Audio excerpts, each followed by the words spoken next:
po tayo dito po sa mga topic na tatalakayin po natin. Pero bago po tayo pumunta sa mga topic po na pag-uusapan po natin mga kababayan, lagi ko naman po sinasabi na wag po sana nating kalimutan na suportahan sa Mayo 12 ito pong One Pacman Party List. Dahil alam naman po natin mga kababayan, pagdating sa pagbibigay ng serbisyong totoo sa mga kababayang Pilipino po natin, nangunguna po sila lalo na pagdating sa usaping medical and hospital bills mga kababayan, pre-medicine, pre-lab procedure, save a heart, and then pre-operation, pre-dialysis, at pagbibigay ng new scholar sa mga kababayan po nating Pilipino at pagbibigay ng libreng trabaho sa mga kababayan po nating Pilipino mga kababayan, ay maaasahan po natin dyan ang One Pacman Party List. Hindi lang yon, maaasahan din po natin sila sa paggabay at pag-alalay sa mga kababayan po nating kabataan na Pilipinong manlalaro dahil alam naman po natin ang pananaw nila at adikain po nila na kapag ka nagtagumpay ang mga atletang Pilipino ay tagumpay din ng Pilipinas. So sana suportahan po natin mga kababayan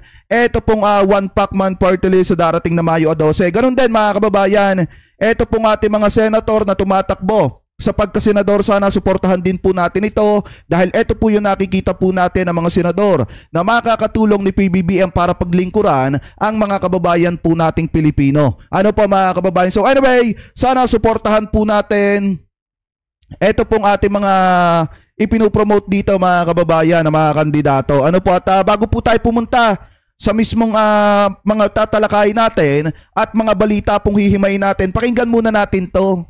Ito, sampal to kay Vic Rodriguez Binabanata nila yung naging resulta nung drug test ni Bongbong Marcos. The drug test, the standard is there. Yun ang sinunod namin. In fact, si Bongbong Marcos ang kauna-unahan ng drug testing. Okay. So as early as November 10, meron nang isinagawang test ang PNP Crime Laboratory.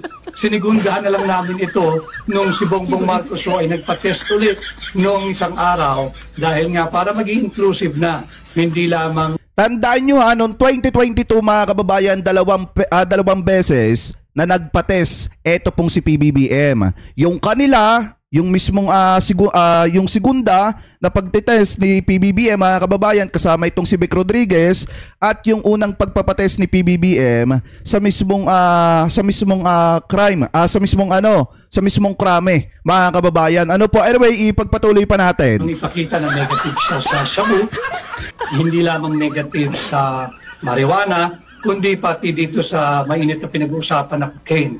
So lahat yan, yung tatlong illegal substance na yan, prohibited substance na yan, ay nag-negative ang resulta ni Bongbong Marcos. Para sa amin, nagawa na namin yung dapat gawin ni Bongbong Marcos at tapos na ang isyong yan.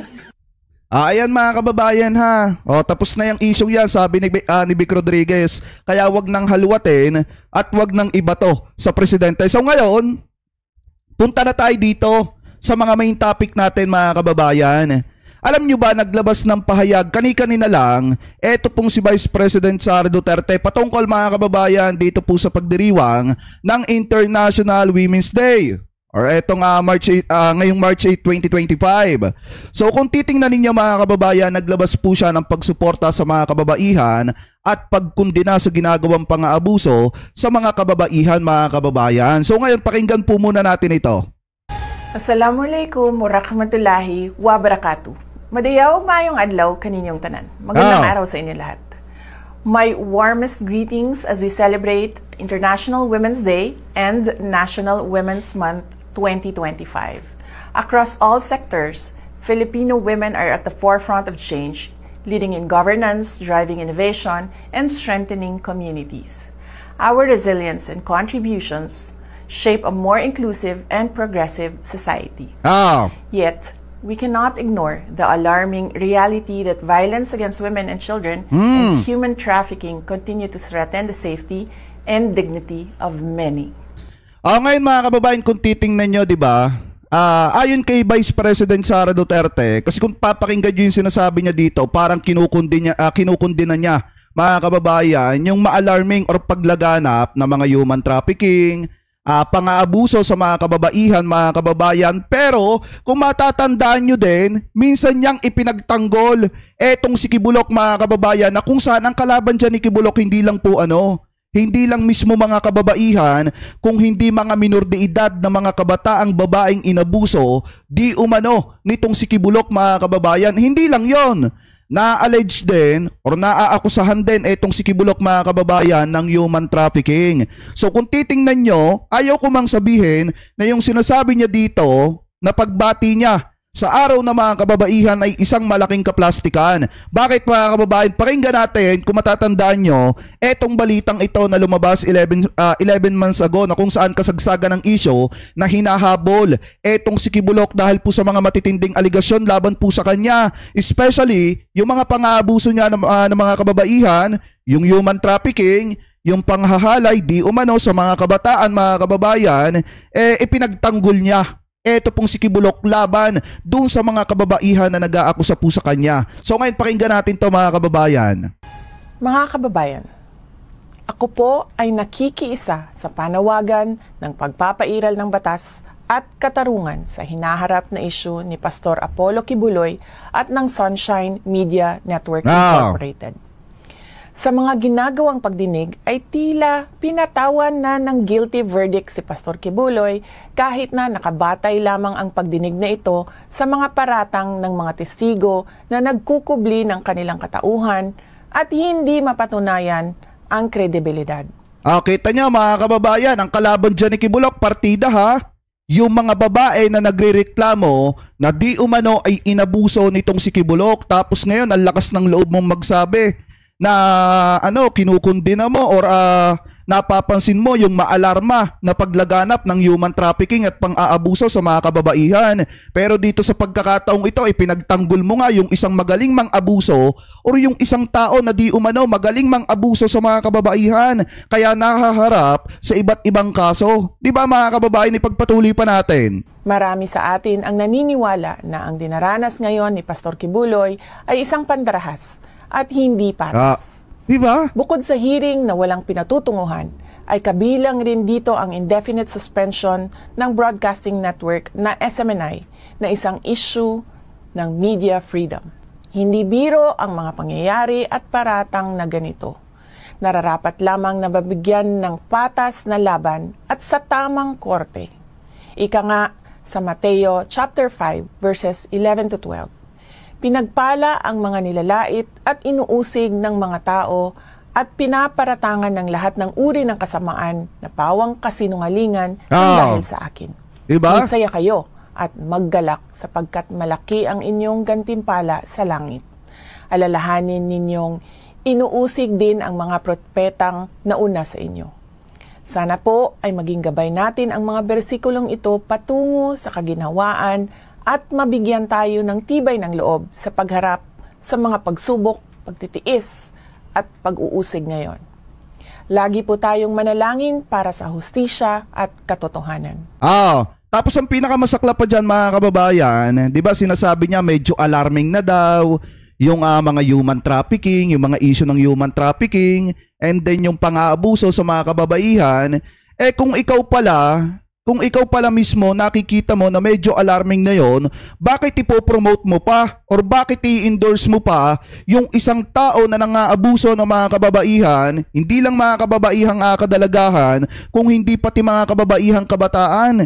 Bakit ipopromote mo pa, i-endorse mo pa na tumakbo sa pagkasenador? Diba mga kababayan? Dahil kung titingnan nyo talaga dito sa pagkakataong ito, lumalabas na ito pong si Vice President Sara Duterte makakibuloy pala. Kaya pala nakakapagtaka nung panahon na kainitan ng issue nitong si Kibuloc mga kababayan na dapat ay hindi naman siya nakikialam, ipinagtatanggol niya ng lantaran itong si Kibuloc, samantalang kasabay nung issue na yon, yung napakainit na issue din ng panghaharas ng mga Chinese Coast Guard dun po sa ating mga sundalo dyan sa West Philippine Sea, tahimik naman ang ating Vice President. Pero dito mga kababayan sa pagkakataong ito, bukod sa ipinagtatanggol niya itong si Kibuloc, yang ipinopromote niya pa, ini-endorse niya pa mga kababayan para sa darating na Mayo 12. Dahil kung titingnan nyo, sabi dito, sa page na inyong maaasahan, Sara Duterte endorses Apollo Kibuloy for Senator in 2025.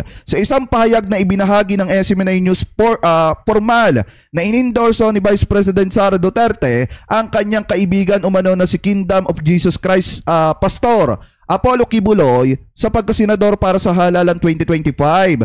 Ayon kay Duterte, ini-endorso niya si Kibuloy dahil umano sa mga plano nito para sa ating bansa. Kasalukuyang hinaharap ni Kibuloy ang kaliwat kanang kaso kabilang ang human trafficking at sexual abuse sa mga minor de edad. Yan po mga kababayan, napakaliwanag naman. Tapos ngayon, magbibitaw siya ng salita. Eto, 3 hours ago lang to, ipinost ni Vice President Sara Duterte. Magbibitaw siya ng salita dito mga kababayan na kung saan medyo alarming na daw yung pang-aabuso sa mga kababaihan, medyo alarming na daw mga kababayan yung mga human trafficking. Bakit mo pa ipopromote o i-endorse yung isang tao na di umano kaya may hinaharap na kaso kasi nasasangkot sa human trafficking at pang-aabuso sa mga kababaihan? Di ba ipagpatuloy pa natin ito? From domestic abuse to online exploitation and trafficking, gender-based violence remains a persistent barrier to women's empowerment. The fight for women's rights is not just about closing economic and political gaps. It is about ensuring that every woman and child is protected, heard, and allowed to thrive. Let us work together to strengthen our laws, improve access to justice, support survivors, and challenge the deeply rooted norms that enable violence. Tama ka Every na. sector of society, government, private institutions, civil society, and individuals must work together to break the cycle of abuse and exploitation. Together, let us build a future where no woman fears for her safety, where every girl can pursue her dreams without fear of violence, and where equality is not just a goal, but a lived reality. Hangad mo pala Hangad mo pala na mabigyan, maprotektahan, mabigyan ng kaligtasan, maprotektahan ang seguridad ng mga kababaihan. Bakit mo pa i-endorso yung tao na nasasangkot sa pang-aabuso sa mga kababaihan at nasasangkot sa human trafficking? Kung talaga na mahal mo ang mga kababayan natin, ang mga kababaihan, kung talagang mahal mo sila, dapat hahayaan mo na si Kibuloy harapin niya yung mga matitinding aligasyon sa kanya na related dito sa mga binabanggit mo ngayon, Vice President. Alam nyo, konti na lang sasabihin ko na sa inyo, kaplastikan to Kasi unang-una, minsan niyang ipinagtanggol si Kibulok na kung saan ang kalaban mga kababaihan. Ipinopromote niya itong si Kibulok, ini-endorso niya para tumakbong senador, para kung sakaling palarin at manalo, hindi mapapanagutan itong kanyang mga kaso na kinakaharap kasi kailangan niyang gampanan yung pagiging senador po niya. Tapos ngayon magugulat tayo,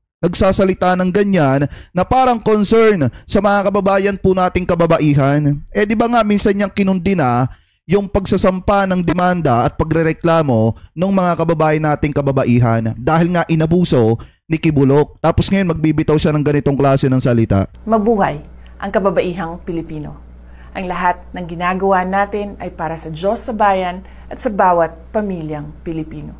Hindi para sa Diyos yung paggasta ng pera ng taong bayan tapos hindi nyo maipaliwanag. Hindi rin para sa Diyos yung pagbabanta sa buhay ng presidente, ng first lady at saka ng house speaker.